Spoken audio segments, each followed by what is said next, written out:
കേരള സംസ്ഥാന രൂപീകരണം മുതൽക്ക് പല ഗവർണർമാരും സംസ്ഥാന മന്ത്രിസഭയുമായിട്ട് കാലാകാലങ്ങളിൽ മുഖ്യമന്ത്രിമാരുമായിട്ട് ചിലപ്പോഴൊക്കെ ഉരസിയിട്ടുണ്ട്, ഏറ്റുമുട്ടിയിട്ടുണ്ട്.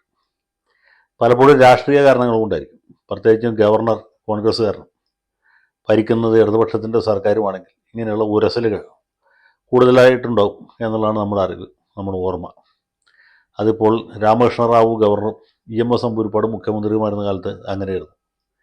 പിന്നീട് EMS മുഖ്യമന്ത്രിയായപ്പോൾ അന്നത്തെ ഗവർണറായിരുന്ന വിശ്വനാഥനുമായിട്ട് ഉരസലായിരുന്നു. EK നായനാർ മുഖ്യമന്ത്രിയായിരിക്കുമ്പോൾ ആദ്യം ജ്യോതി വെങ്കടാചലമായിട്ടും പിന്നീട് രാം ദുലാരി സിൻഹയുമായിട്ടും അദ്ദേഹത്തിന് കൊമ്പ് കോർക്കേണ്ടി വന്നിട്ടുണ്ട്. പലപ്പോഴും സംസ്ഥാന സർക്കാരിൻ്റെ അവകാശങ്ങളിൽ, അധികാരങ്ങളിൽ ഗവർണർ കൈകടത്തുമ്പോഴാണ് നയപ്രഖ്യാപനം വായിക്കാതിരിക്കുക, അല്ലെങ്കിൽ അതിലേതെങ്കിലും പേജുകൾ ഒഴിവാക്കിയിട്ട് വായിക്കുക.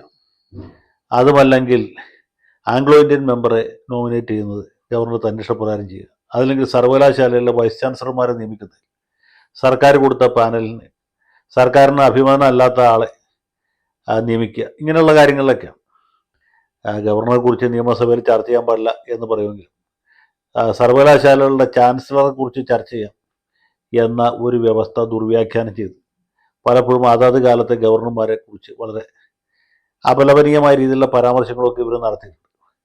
അപ്പം ഇങ്ങനെ പല ഏറ്റുമുട്ടലുകളിലും ചരിത്രമുണ്ട്. പക്ഷേ ചരിത്രത്തിൽ ഒരിക്കലും ഉണ്ടാകാത്ത രീതിയിലുള്ള ഏറ്റുമുട്ടലാണ് ആരിഫ് മുഹമ്മദ് ഖാൻ ഗവർണറായിരിക്കുന്ന സമയത്ത് കേരളത്തിലുണ്ടായത്. പിണറായി വിജയൻ്റെ ശാഠ്യം, ആരിഫ് ഖാൻ്റെ മുട്ടാപ്പോക്ക്, ഈ അരവും കൂട്ടിയ കിന്നരം എന്ന് പറഞ്ഞ രീതിയിൽ ഇവർ തമ്മിലുണ്ടായ സംഘർഷം, അതിൽ SFIക്കാർ വഹിച്ച ചരിത്രപരമായ പങ്ക്, ഗവർണറെ വഴിയിൽ തടയാൻ ശ്രമിക്കുന്ന പോലെയുള്ള തികച്ചും അശ്ലീലമായ നടപടികൾ, ഗവർണർ സർവകലാശാലയിൽ കാലുകുത്താൻ സമ്മതിക്കുകയില്ല എന്ന് പറഞ്ഞ് കാലിക്കറ്റ് സർവകലാശാലയിൽ ഇവർ നടത്തിയ ഉപരോധം, അതിനെ വെല്ലുവിളിച്ചുകൊണ്ട് ബഹുമാനപ്പെട്ട ഗവർണർ കോഴിക്കോട് മിഠായി തെരുവിൽ നടത്തിയ റോഡ് ഷോ, അദ്ദേഹം ശങ്കരൻ ബേക്കറിയിൽ ചെന്ന് അവിടെ നിന്ന് ഹലുവ വാങ്ങിച്ച് കഴിച്ച അടക്കമുള്ള പരിപാടികൾ, ഇതൊക്കെ നമ്മുടെ മനസ്സിൽ ഇപ്പോഴും ഉണ്ട്.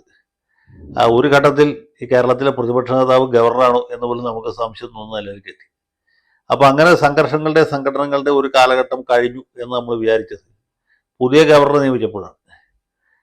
രാജേന്ദ്ര ആർലേക്കർ, അദ്ദേഹം RSS പശ്ചാത്തലമുള്ള ആളാണ്, ഗോവയിൽ മന്ത്രിയായിരുന്ന ആളാണ്, മുതിർന്ന BJP നേതാവാണ്. അദ്ദേഹത്തെ കേരളത്തിലേക്ക് അയച്ചപ്പോൾ ഈ സംഘർഷങ്ങൾക്കും സംഘടനത്തിനും അറുതി വന്നു എന്നാണ് കരുതിയത്. പിന്നെയും സർവകലാശാലയുമായി ബന്ധപ്പെട്ട ചെറിയ ചില ഉരസലുകളുണ്ടായി. പക്ഷെ അതൊന്നും ഗൗരവമുള്ളൊരു തലത്തിലേക്ക് കൊണ്ടുപോകാൻ ഗവർണറോ അല്ലെങ്കിൽ മുഖ്യമന്ത്രിയോ മറ്റു മന്ത്രിമാരോ താല്പര്യം കാണിച്ചില്ല എന്നുള്ളതാണ് സത്യം. എങ്ങനെയെങ്കിലും വലിയ കൂട്ടിമുട്ടലില്ലാതെ പോകാം എന്നാണ് അവർ ആഗ്രഹിച്ചത്. മാത്രമല്ല, കഴിഞ്ഞ ഗവർണർ ഇരിക്കുന്ന സമയത്ത് ഈ പാസ്സാക്കി വിട്ട പല ബില്ലുകൾക്കും ഗവർണർ അനുവാദം നൽകാതെ പിടിച്ചു വയ്ക്കും. പിന്നീട് അത് നമ്മുടെ രാഷ്ട്രപതിയുടെ പരിഗണനയ്ക്ക് അയക്കും. സംസ്ഥാന സർക്കാർ അതിനെതിരായിട്ട് സുപ്രീം കോടതിയിൽ പോവുകയൊക്കെ ചെയ്തു. അപ്പോൾ ഇങ്ങനെയുള്ള പ്രശ്നങ്ങളൊക്കെ ഒന്ന് തണുപ്പിച്ച് ആറ്റി വലിയ കുഴപ്പമില്ലാതെ എങ്ങനെയെങ്കിലും ഈ മന്ത്രിസഭയുടെ ശിഷ്ട കാലാവധി തീർക്കണം എന്ന താല്പര്യമാണ്, എന്ന വ്യഗ്രതയാണ് മുഖ്യമന്ത്രിയുടെയും മറ്റു മന്ത്രിമാരുടെയൊക്കെ ഭാഗത്തുണ്ട്. അങ്ങനെ ഇരിക്കുമ്പോഴാണ് നമ്മുടെ മന്ത്രി പ്രസാദ് രാജ്ഭവനിൽ നടന്ന ചടങ്ങിൽ പ്രതിഷേധിച്ചു. അദ്ദേഹം ഭാരതാംബയുടെ ചിത്രത്തിന് മുമ്പിൽ വിളക്ക് കത്തിക്കുകയില്ല എന്ന് ശാഠിക്കുകയും ആ പരിപാടിയിൽ പങ്കെടുക്കാതെ പിരിഞ്ഞു പോരുകയും അത് സംസ്ഥാനത്ത് വലിയ വിവാദമായിട്ട് മാറുകയും. ഈ ഭാരതാംബ എന്ന് പറഞ്ഞ ഒരു സങ്കല്പമാണ്. അത് ഓരോ രാജ്യത്തിനും അങ്ങനെ ഒരു സങ്കല്പമുണ്ട്. ബ്രിട്ടീഷുകാർക്ക് ബ്രിട്ടാനിയ, ഫ്രഞ്ചുകാർക്ക് മരിയാന, ജർമ്മൻകാർക്ക് ജർമാനിയ, റഷ്യക്കാർക്ക് മദർ റഷ്യ, ഇങ്ങനെ ഒരു സങ്കല്പമുണ്ട്. അത് പാശ്ചാത്യമായൊരു സങ്കല്പമാണ്, പൗരസ്യമായ സങ്കല്പവും അതിനകത്തുണ്ട്.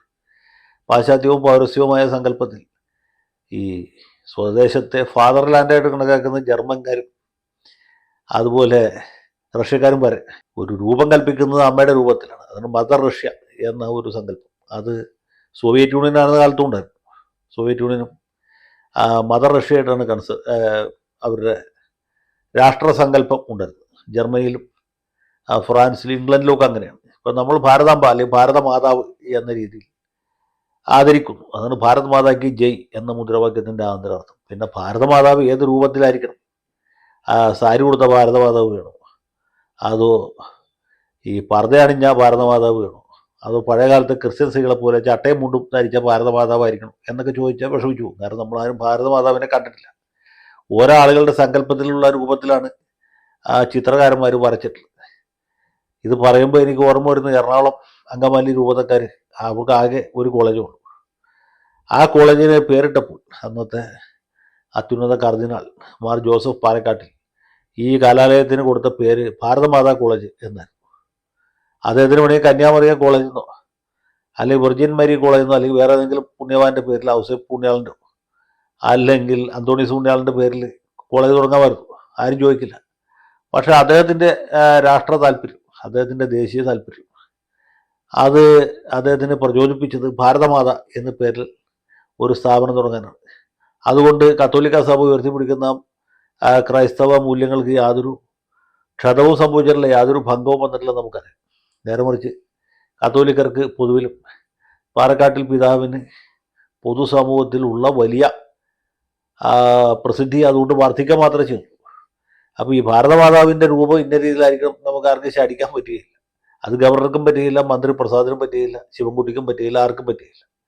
ഇനി ഭാരതമാതാവ് എന്ന സങ്കല്പത്തിന് തന്നെ ഞങ്ങൾ എതിരാണെന്ന് പറഞ്ഞാൽ അത് വേറൊരു വിഷയമാണ്. പക്ഷെ അത് പറയുമ്പോഴും ഇവിടെ സി പി ഐക്കാർ മീറ്റിംഗ് വെച്ചിട്ട് ഭാരതമാതാക്ക് ജയ് എന്ന് വിളിച്ചിട്ടാണ് ചെയ്തത്.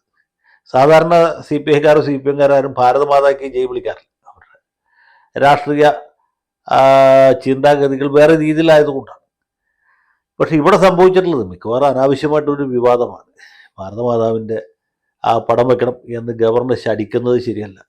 അതേ സമയത്ത് തന്നെ ഇനിയിപ്പോൾ ഗവർണർ അങ്ങനെ ഒരു പടം വെച്ചാൽ ഞങ്ങളതിനെ അനാദരിക്കും, ഞങ്ങളതിനെ ധിക്കരിക്കും, ഞങ്ങൾ വിളക്ക് കൊളുത്തുകയില്ല, അല്ലെങ്കിൽ വിളക്ക് കൊളുത്തുന്ന ചടങ്ങിൽ ഞങ്ങൾ പങ്കെടുക്കുകയില്ല എന്നൊക്കെ വാശി പിടിക്കുന്നു, മസിൽ പിടിക്കുന്നു. അത് മതേതരത്വത്തിൻ്റെ പേരിലൊന്നുമല്ല, മറ്റു പല താല്പര്യത്തിൻ്റെ പേരിലാണെന്ന് നമുക്കറിയാം. അപ്പം ഇങ്ങനെയൊക്കെയുള്ള ചടങ്ങുകൾ പരമാവധി ഒഴിവാക്കപ്പെടേണ്ടത് തന്നെയാണ്, കാരണം ഒരു മതേതര രാജ്യമാണ്. അതേസമയത്ത് തന്നെ സി പി എം നേതാക്കന്മാരൊക്കെ അവരുടെ പാർട്ടി കോൺഗ്രസ്സുകാർക്ക് പാലസ്തീനോട് ഐക്യദാർഢ്യം പ്രകടിപ്പിക്കാൻ എന്ന വ്യാജേന കഫിയ ധരിച്ചുകൊണ്ട് നിൽക്കുന്നത് നമ്മൾ കണ്ടു. ഇവരിവിടെ കഫിയ ധരിച്ചുകൊണ്ട് നിന്ന പാലസ്തീനിലെ ആളുകൾക്ക് വല്ല പ്രയോജനം ഉണ്ടാകുന്നു? ഒരു പ്രയോജനമില്ല. ആഴ്ചയിൽ പ്രസ്താവനകൾ ഇറക്കി അവരെ ശക്തിപ്പെടുത്തുന്നുണ്ട്, പോഷിപ്പിക്കുന്നുണ്ട്. ഇതൊന്നും പോരാഞ്ഞിട്ടാണ്. ഇനി കഫിയ ധരിച്ച് നമ്മുടെ ഐക്യദാർഢ്യം അറിയിച്ചു കളയാം. ഇത് കാണുമ്പോൾ ബെഞ്ചമിൻ നെതന്യാഹു പേടിക്കും, പുള്ളിയുടെ മുതലാളിയായിരിക്കുന്ന ജോർജ് ബുഷ് അല്ല നമ്മുടെ പ്രസിഡന്റ് ഡൊണാൾഡ് ട്രംപ് പേടിച്ചു പോകും എന്നൊക്കെ വിചാരിക്കുന്നവർക്ക് വിചാരിക്കാം. പക്ഷെ അതൊന്നും നടക്കില്ലെന്ന് നമുക്കറിയാം. അപ്പം ഇങ്ങനെയുള്ള കോപ്രായങ്ങളും കാട്ടിക്കൂട്ടലുകളൊക്കെ ചെയ്യുന്നത് ഓരോരുത്തരും സങ്കുചിതമായ രാഷ്ട്രീയ താല്പര്യം വെച്ചിട്ടാണ്. അതിപ്പോൾ ഗവർണറാണെങ്കിലും ശരിയാണ്, മന്ത്രിമാരാണെങ്കിലും ശരിയാണ്, രാഷ്ട്രീയ പാർട്ടിക്കാരാണെങ്കിലും ശരിയാണ്. ഇതൊക്കെ പുറകിൽ വോട്ട് രാഷ്ട്രീയം മാത്രമേ ഉള്ളൂ, അല്ലാതെ എന്തെങ്കിലും ആത്മാർത്ഥമോ സത്യസന്ധമായ എന്തെങ്കിലും വിഷയങ്ങളും ഇല്ല. സത്യത്തിൽ ഇവിടെ എന്തൊക്കെ വിഷയങ്ങളുണ്ട്? ക്രമസമാധാന പ്രശ്നമുണ്ട്, വന്യമൃഗങ്ങളുടെ ഉപദ്രവമുണ്ട്, ആശാ വർക്കർമാരുടെ സമരമുണ്ട്. ഇതിനെക്കുറിച്ചൊന്നും ആർക്കും ചിന്തിക്കാൻ സമയമില്ല. എല്ലാവരും ഈ ഭാരതാംബയെക്കുറിച്ചും അല്ലെങ്കിൽ അതിൻ്റെ മുമ്പിൽ വിളക്ക് എത്തിച്ചാൽ കിട്ടുന്ന പുണ്യത്തെക്കുറിച്ചും വിളക്ക് കെടുത്തിയാൽ ഉണ്ടാകുന്ന പാപത്തെക്കുറിച്ചുമൊക്കെയാണ് ചർച്ച ചെയ്യുന്നത്. ഇതൊന്നും ഒരു വിഷയമേ അല്ല, ഇതൊക്കെ നോൺ ഇഷ്യൂ ആണ്. ഇങ്ങനെ അനാവശ്യമായ വിഷയങ്ങൾ അനാവശ്യമായ സമയത്ത് കുത്തിപ്പൊക്കി അനാവശ്യമായ വിവാദം ഉണ്ടാക്കുകയാണ്. അതിന് മാധ്യമങ്ങൾ ചൂട്ടുപിടിക്കുന്നു, മാധ്യമങ്ങളുടെ കൂടി താല്പര്യം ഇതിനകത്തുണ്ട് എന്ന് വിചാരിച്ചാൽ മതി. ഏതായാലും ഇങ്ങനെയുള്ള വിവാദങ്ങളും അപവാദങ്ങളൊക്കെ ഒരു തരത്തിലും അഭിലഷണീയമല്ല എന്ന് മാത്രമല്ല, അത് ശരിയായ വിഷയങ്ങളിൽ നിന്ന് നമ്മുടെ ശ്രദ്ധ തിരിഞ്ഞു പോകാനായിട്ട് മാത്രം പ്രയോജനപ്പെടുന്നവയാണ് എന്നുകൂടി കൂട്ടിച്ചേർത്ത് പറയാൻ ആഗ്രഹിക്കുന്നു.